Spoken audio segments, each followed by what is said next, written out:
Hi everyone, this is Abhishek and this is the day 0 of the series SQL with Abhishek.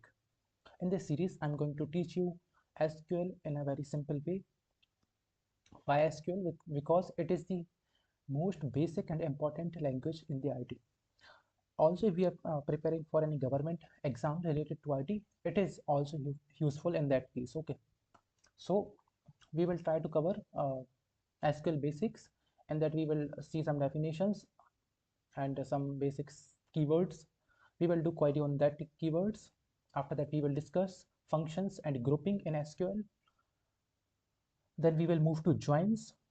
After joins, we will do some we will do query on set operators and subqueries. Then we will try to learn some commands of the SQL like DML, DCL, TCL.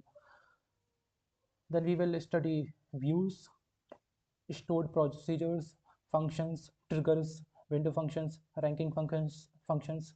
These are the advanced part of the SQL.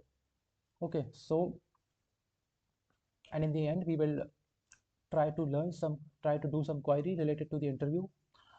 We will cover most important and most asked query of the SQLs. So till then, keep learning